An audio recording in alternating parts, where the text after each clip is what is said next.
Sweet. Yeah. Well, hello everyone. Thanks for having me today. My name is Nolan, and I am with RAIN, Regional Accelerator and Innovation Network, and I'm the Blue Economy Innovation Catalyst. Here to talk about combining marine science and entrepreneurship to make cool stuff here on the coast. So when I got first asked to speak, I figured it was important to do a little bit of research. I'm like, okay, what are the previous presentations? What did they have, right? And so I looked at last year's fall and winter speaker series, and there's a ton of great stuff, right? Like marine reserves, you have talks about kelp forests, a lot of talks about sea stars, whales, like a ton of fun marine animals, and engaging and interesting scientific topics like ocean acidification and like species resiliency and ecosystems. So then I figured when I'm here to talk, oh yeah, Blue Economy Innovation Catalyst from Regional Accelerator and Innovation Network, I figured, yeah, a lot of people might be a little confused because that's not strictly marine science. So to kick things off, I figured, why not just define what is RAIN? So out of curiosity, anyone here attend one of our entrepreneur meetups or workshops? No? Okay, no worries. Well, that's why I'm here to explain it. So again, the acronym dissecting into it is Regional Accelerator Innovation Network. So for regional, easy one to define. Luckily, it's just a very localized area in which we serve. So for RAIN, I have a lot of colleagues who offer entrepreneurial support systems in different parts around Oregon. So we have East Lane County, South Lane County, the valleys out in Eastern Oregon. And then for me, luckily, there I am for all the coastal communities out here. And accelerator is a unique term because this is where you think about startup land. And accelerators are typically like a fixed term kind of cohort based program where you get startup and mentorship and business educational components that you learn over the course of a period of time to then pitch a particular business idea or company in front of a live audience. Not too far apart from what I'm doing now. So the easiest analogy is just think of like a business guy or gal who is strapped metaphorically to pyrotechnics to really help launch their idea and potentially make a lot of money in terms of taking that idea for their business and scaling it and doing it quickly so they can get customers, they can get more money, they can get more sales, and they can get the kind of success that they're seeking after when coming up with this idea. So for RAIN, we do different types of programmings virtually. So like Moneymakers, where you learn about financing. RAIN Cap is our capital access program, so entrepreneurs can get access to funding based on their ideas. We have a sales and marketing accelerator to learn, how to make an email marketing template, how to get customers, how to talk to them about your idea. And then Startup Blue is the program I'm doing here related to marine science and the blue economy. And then innovation, is all just about having a new idea, a method, or device. So typically in business education, there are like different types of innovation. And this is typically a graph that like showcases where innovation may land in the realm of business. It really depends primarily on how well a particular problem is defined and then how well the domain is defined. So domains like an area or a sphere of like knowledge. So you can think like of a market. So like a good example for something that's disruptive in the bottom right corner, you think of like Uber and Lyft, right? So taxi services were pretty well defined, but people didn't really know that there was much of a problem to be had. So the startup founders of that figured like, hey, there are tons of empty cars that people could be using to offer shuttling services. Why don't we make a startup doing that? So And then innovation here locally is the Hatfield Marine Science Center, and then more specifically, their innovation lab. So it's a hub for like creativity and exploration, and a place where ideas can be designed and built. And that's out in Newport, Oregon, which is accessible to a lot of business founders and people with ideas centered around marine science. They can come to the innovation lab and make cool gadgetry with all the machinery that they have and the engineering expertise that the university has. And then for the network, it's really just a group or system of interconnected people or things. So this image right here, there's a lot of stuff to take in, but it's basically all the different components and things that are required in an area to make entrepreneurs and startups thrive. And they're all centered around individual people who work within these particular spaces. So for instance, like the accelerators, like that's something that Rain offers, all that kind of business education for like sales, marketing.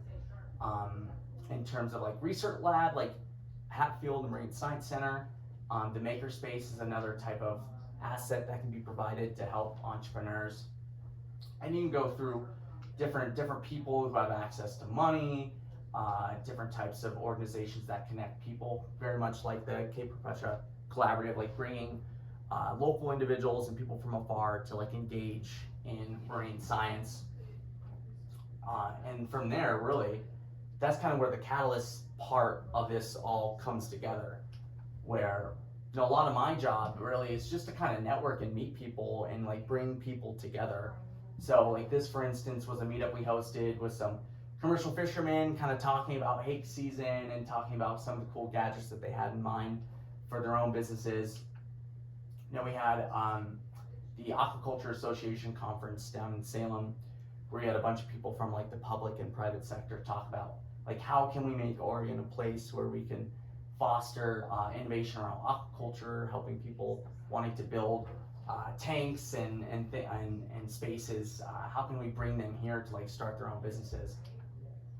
Another thing locally is like going to the Rotary Club. This one's in Toledo, where we just talked about the local community and the small businesses that were there, and figuring out like what type of needs that these small business owners have and what we can provide them to help their business. Here's another one you might recognize, Laura Anderson, who's the previous founder of Local Ocean out in Newport. This is at her Yaquina lab, where we're watching a video made by Travis on the right, where it's about highlighting a Portland restaurant that is showcasing sustainable seafood caught here off the Newport dock. And this was part of a bigger idea centered around trying to like market the importance of eating sustainably caught seafood locally, rather than trying to have restaurants and other places, grocery stores, having seafood that comes from afar, trying to convince people to eat seafood from here. And then lastly, that was a photo of me having lunch with Ray and his wife Debbie, and Ray's a commercial crabber fisherman from like 30 plus years, who lives here in Oregon, and he has an invention that's working through the Hatfield Marine Science Center in their innovation lab right now, where he built a gadget that helps strip the lines of crab pots. So like jellyfish and gunk that come up when you pull the crab pot don't hit you in the face. So cool stuff that we're doing out here on the coast. So on the other flip side, like what's this whole blue economy talk? And the blue economy definition is the sustainable use of like ocean resources for economic growth, improve livelihoods and jobs while preserving the health of our ocean ecosystem. So you can think of it a lot like just a lot of different industries that may exist here on the coast. So a big one, especially for Cape Perpetua, is coastal tourism, right? Like bringing in people from afar to visit our awesome coast, and how do we accommodate all that visitation. And it goes to like fish processing, aquaculture, boating, all the the marine renewable energy, which are a bunch of activities are happening further down the coast, in the realm of like sustainability and green energy. And really I'm curious, like, of the different industries we have, where does marine science apply? So I'm curious to hear from you all.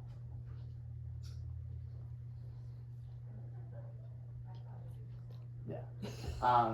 No, that's great. So yeah, actually, it definitely applies to pretty much everything, really. I mean, every industry here has a marine science application towards it, and that's where this all really comes together. Where you have these two sectors of like entrepreneurship and marine science, and so you have all the services that Rain provides, and then you have all the blue economy, different industries, and how marine science applies to all the different businesses that exist in there. And that's kind of where the intersection happens, is like when you have cool business ideas that stem from fostering entrepreneurship, and then you utilize marine science for activities here on the coast. This is where you can have some cool examples of startups that come from this. So the first one I wanted to show was this right here. I know probably a lot of us think of breakfast when we think of marine science, and it seems like there's nothing really interesting necessarily about this plate, but really what's cool is there's something here that is really marine science based, if you can kind of figure it out. And is that bacon real bacon? There it is. Nice. Good catch. No, it is not real bacon. It is Amaro, which is a superfood bacon, where it's made entirely from plants to kind of fit into the new kind of the vegan surge of interest, right? And when it comes to food products, and it's cool because it's utilizing nori seaweed as its main component. And the interesting thing about nori seaweed is that luckily it's red, so that kind of helps with the bacon coloring. But seaweed tends to have like a really umami, interesting, like a meaty taste that you normally can't get from other plants. So when you combine seaweed and all these different other ingredients, you get which really tastes pretty close to actual bacon. And luckily, I got a chance to try it at the State of the Coast, which happened a couple weeks back at the Newport Hydro Marine Science Center. So we got to learn more about like the Pacific dulse that grows out here along the Oregon coast, and some of the processes and techniques the scientists here at Hatfield are using to try to cultivate seaweed and dulse for commercial use. And then we got to see some of the actual live incubation of the seaweed itself, learning more about the different types of species, since there's a boatload, an insane amount of red seaweed species out there. And luckily, I got to try the bacon itself with a little bit of toasted dulse at the end. I did my best to look like a food influencer with this photography, but yeah, it's amazing how something that can come from the coast and the waters with that's plant-based can taste pretty much just like bacon. And it's not just cool, it's definitely worth a lot of money in the eyes of investors. So Mark Cuban, which some people might know from Shark Tank, invested $1 million into this company to launch the product and hopefully generate some sales and some buzz around seaweed bacon. And this is all centered around this idea. This is the company's mission statement, where they're building a food system that supports like a wild and thriving planet, and they're utilizing the ocean to do so. And then another example, which is marine-ish, but probably a bit closer to home for a lot of people here, is iNaturalist. So has anyone here used iNaturalist? Nice, awesome. So yeah, no, iNaturalist is great. So for those who don't know, it's pretty simple. Really, it's an app where you get your phone, you record an observation of something cool you see out in the wild.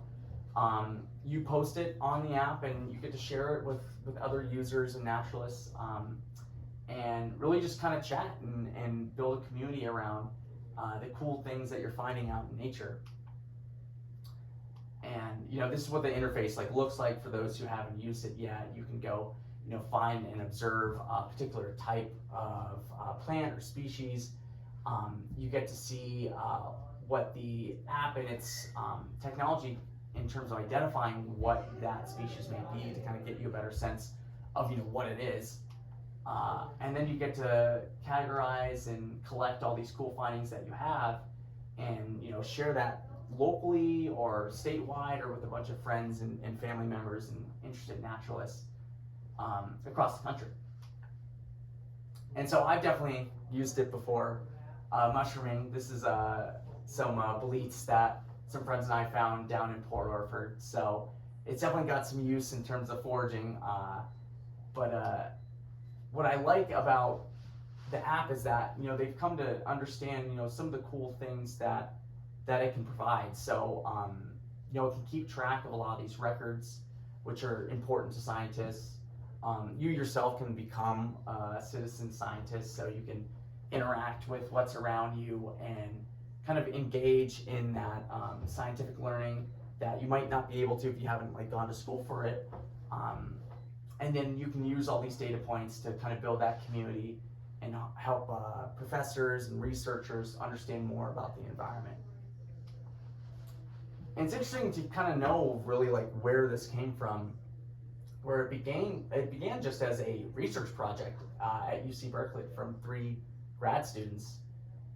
And the cool thing that they said in their initial report, they started back in 2007, where they wanted to really talk with people, understand who were the types of individuals that might want to use something like this, and really understand kind of through this research whether this idea they had for an app could be useful.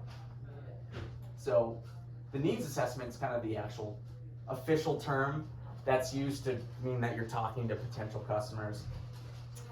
But hearing kind of from one of them back in 2007, the interesting thing is, this individual, they would find a mushroom or two here or there out in the wild, but getting to catalog and become one with nature and find and collect and research made them a huge advocate for being a hiker, being a forager. They built that kind of passion and curiosity for being outside in the environment and cooking a little bit too. And none of that really would have happened if they didn't have access to the app or kind of exploring and finding cool stuff out in nature. And the cool thing is, fast forward about 8 years, the California Academy of Sciences and National Geographic were yeah, this is really awesome to bring people from the community to engage more in nature. And those organizations saw the value in building that sense of community and then providing that data to scientists. So they ended up acquiring the app for a large sum of money to really build it out and get it in the hands of more potential people. So with seaweed bacon and a nature app, what do the two companies have in common? And first off, they care about the environment and they're using business as a means of doing good. So you can see startup investments from Shark Tank and partnerships with universities and nonprofits kind of help take these ideas and turn it into reality for these two companies. And they're solving a problem in a unique way. With the seaweed bacon, they're lowering meat consumption and CO2 emissions by getting people to eat more seaweed and less meat. And for iNaturalists, they're given access to observation data, and it empowers scientists and a lot of universities to act upon all this information that they're getting from their local community members that sometimes is hard to acquire if you don't have enough people, searching and collecting information. And the problem always ties back to the person. So for most of us, we want to enjoy nature, we love, we want to be outside, we want to keep doing the things we love.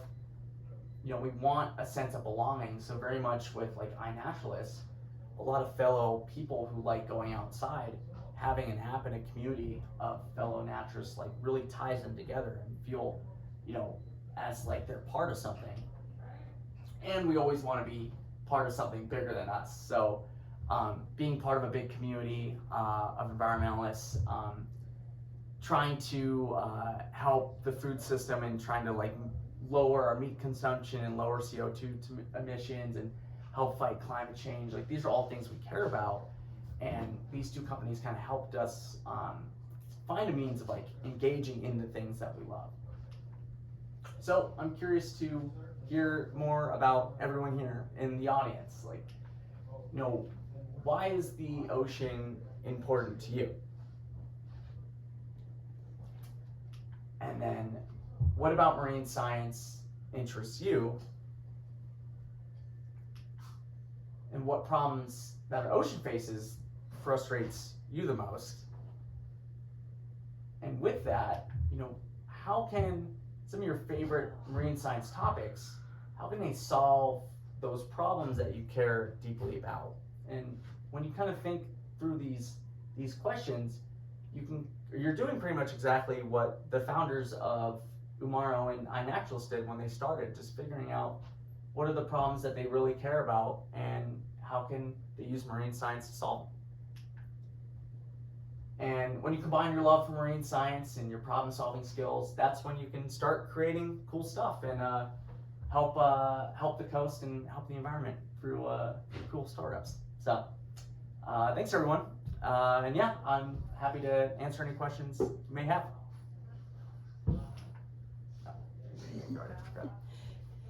Thanks, Connor. This is really interesting, especially from the Cape Perpetua collaborative point of view. I love that you included the iNaturalist example. We use iNaturalist all the time for bioblitzes around here. We just had a whole series of them for fungi bioblitzes led by Jamie here at the Cape, and we go out and tide pools, use it all the time. And I had no idea that it was like a little entrepreneurship startup. No idea. I thought it was something that the California Academy of Science developed. So that was really interesting to learn. And what I hear a lot from our volunteers and people here at Cape Perpetua Collaborative, they're all here volunteering, getting involved because they just love the ocean. They want to keep it blue and healthy and sustainable for future generations. Is something we hear a lot about. And then we hear a lot about the problems that humans cause for the ocean too, right? We hear a lot of plastic pollution problems, marine debris, we hear beach cleanups. So we're all things that we're super interested in. So it's great to hear from you. My questions that I think maybe some folks in the crowd might be interested in hearing is, first of all, what if I already have like a really small business and I'm trying to grow? Can Rain help? Yeah, no, that's a great question. So, yeah, absolutely, Rain can help out. So that goes back to a lot of the accelerator content that I hinted at earlier on, where there's a lot of programming that exists to kind of help small businesses when it comes to what the particular needs they may have. So if you're learning how to market and find new customers, if you're looking how to like create a Canva design for an advertisement you want to put in the local newspaper, if you want to understand more about bookkeeping and trying to balance, your profit and loss statement and all that business, mumbo jumbo that I won't bore everyone with too much. Yeah, we have tons of programming and mentors who are experts in that field to kind of help you learn. So it's not solely just for the those who are just starting with an idea. Rain can also serve existing businesses and people who are looking for that type of support. So.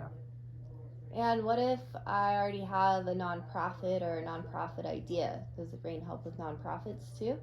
Yeah, absolutely. So, for instance, with iNaturalist, I mean, even though it kind of their approach to creating an app and a startup was kind of based from a school project, they eventually partnered with the academy and other nonprofits. So their structure is kind of like more similar to a nonprofit. So pretty much any idea you may have, it really depends on like what kind of model works best. If you wanted to go nonprofit, if you wanted to do for-profit, if you want to do a combination of the two, kind of like a lot of the companies here where they're for-profit, but they're businesses that are doing good, so they're sustainable in mind. Yeah, it's all accessible to anyone who may have an idea for a business or nonprofit. So absolutely.